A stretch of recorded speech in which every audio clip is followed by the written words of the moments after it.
Now that the back scene is done, we can finally move on to the town area. Now, it's important to have a good set of plans, blueprints if you will, so let us make some plans.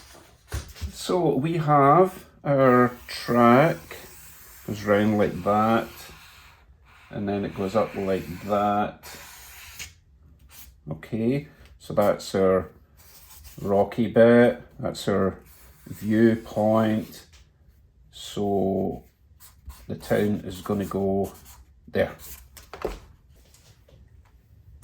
Done.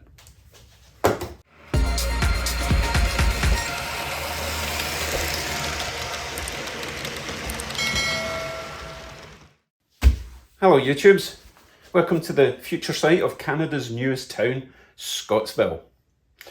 I have big plans for this little town. It's going to have shops and possibly a school and police stations and a moving car system that I know you've all been waiting for. Those plans are firmly written down in my head. Now, there is one last thing I need to take care of on the back scene, as you can probably tell. I need to make some form of retaining wall. I haven't decided if it's going to be brick, big stones, or natural rock. But I do want it as steep as possible so that I can cram in as many buildings all the way along here. For the moment, I'm going to use some of this hardboard. The reason being, it's quite flexible. And I really need it to be because that's kind of curvy, it's easy to cut, and it's all I've got at the moment. And for now, what I'll do is I'll paint this maybe black for now, both sides, because I'm going to Velcro it in places to this so that we can remove it when we decide what we're going to do with it. And then we can do it on the bench rather than trying to do it that way where all the stuff just falls off. So I need to cut that to shape and then find some paint.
So you may have noticed I had to tweak my plans just a wee bit.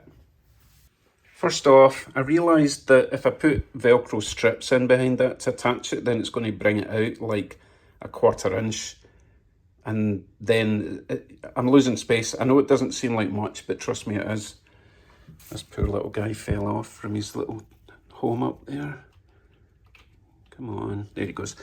The other thing is, you notice that I cut it about a 1/4 inch high. That's so that anything up the top doesn't just fall into the town. I've got a little ridge there. Keep everything up there, up there. And I did cut a groove in the styrene for this to slot in, but it wasn't playing. But that's okay, there's going to be stuff over that anyway. So what's next? Let's get the buildings back in place and we can start marking out where the road's going to be.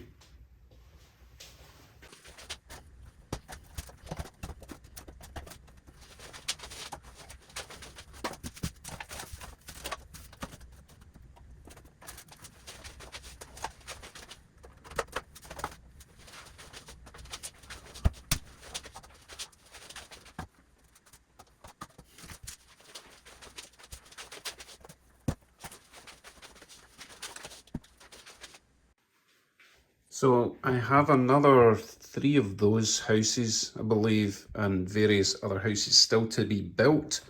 So they're really just a bit of a placeholder for now. Need to decide where the Timmy's is going. They're just placeholders. Those houses are more sort of suburban. They'll probably go up there somewhere. So I think the road, what with this being a railway crossing section here, the road's going to come along here. Because I'm doing the moving car system, I kind of want it as straight as possible. I don't want it going wiggly. So maybe straight along here, and then it'll curve around here, back up to this point here. And it'll be a sort of circle, a sort of tear shape. Maybe a big curve here that I could put the running gear for the system. And all the way around there. The thing is, do I want it going all the way to this edge, or do I want a sidewalk and then, yeah, sidewalk, road, buildings, maybe a little town centre park thing in the middle, road at the other side. What I'm thinking is, if I've got a road here and I've got, oh dear, wife's going to kill me, and if I've got buildings facing that way, then it's just going to block all the houses on the other side. So I think I would rather have houses there, road, little park area, and then more buildings at this side facing the road. I think that's going to work. Okay, here's my big plan for the moving car system. I'm going to make the whole car system on one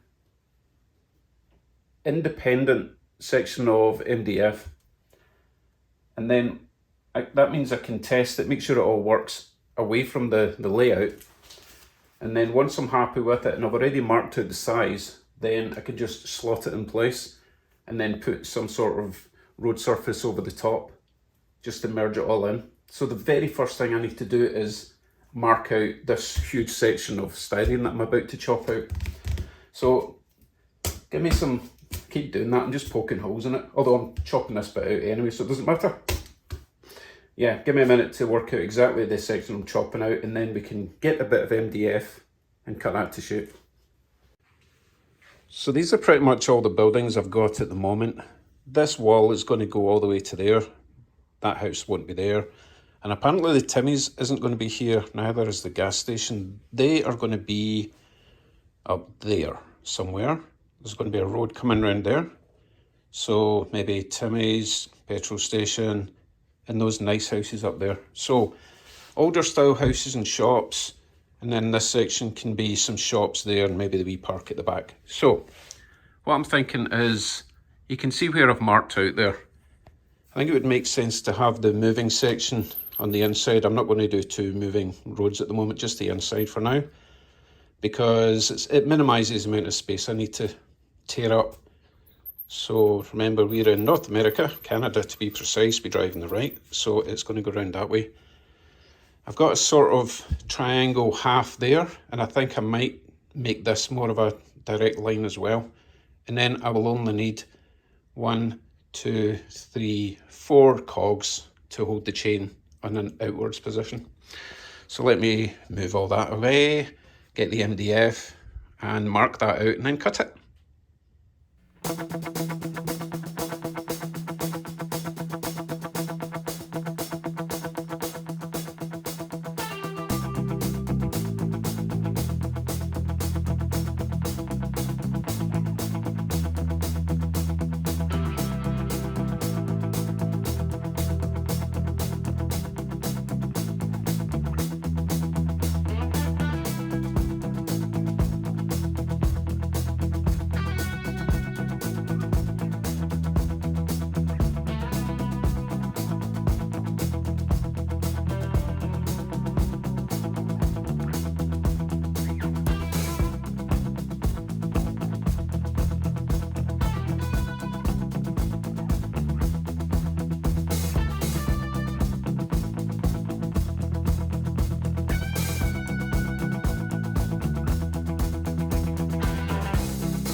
Excavation work is now done.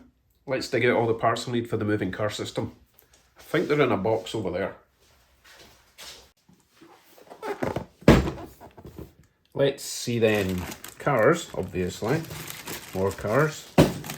They come at the end. That's just a bag, of lots of bits that was sent to me by Fairs Please. Okay, here's the stuff I need. Big chain cogs. Small chain cogs. Another big chain cog. I'm not sure if that's the right size chain cog. Oh, I think it is. It's a bit thick though. Might have to grind that down or make more of them. Oh, there's another one. Goodness, I forgot I did all this. It's been so long. Small chain cogs. These are actually re-railers or derailers, whatever they are. They're actually off a bicycle gear system. They may work, but they don't, their prongs or their teeth aren't quite long enough. Hence why I printed my own. You can see the difference there. When I tried it on the test system that I did, like 2 years ago, it feels like that, they weren't long enough. The chain just fell off, so I may or may not use them. Chain, obviously. I do have another chain, and it was sent to me by Bill at Solar Garage. He actually sent me quite a lot of the technical stuff I needed. Thank you very much. I thought I was never going to get around to using it.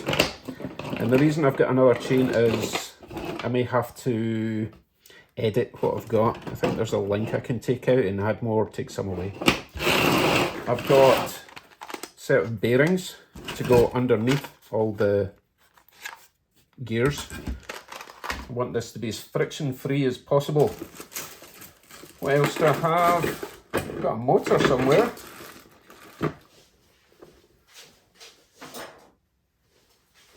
I've got this motor here, it's a 12 volt motor, but Solar Garage, Bill, again, sent me a different one that's got a screw top, which is going to be a lot easier to attach the gear to. Somewhere.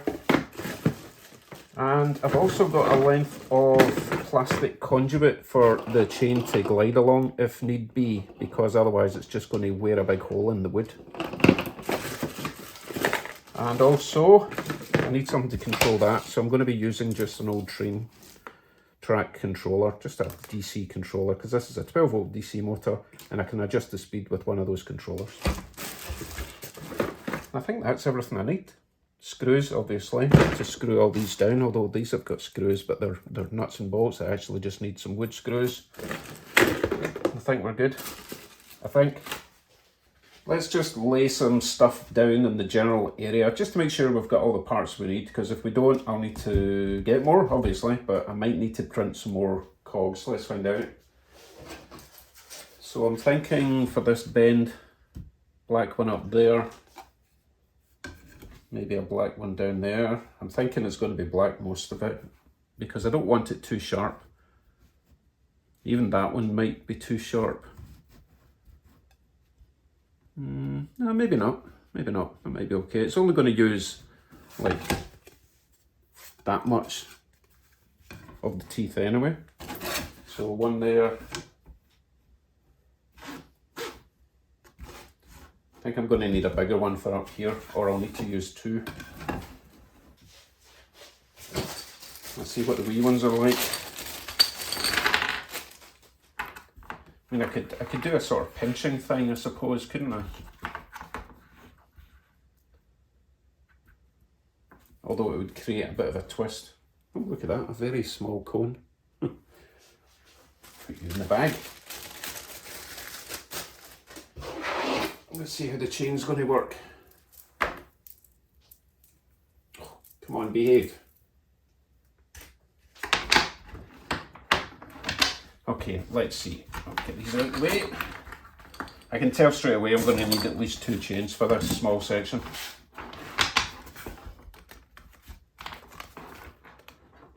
So, round there. Wow. Yes, definitely going to need the other chain, which I did find. Brand new. Hopefully 2 chains is enough. How do you open this? Ugh.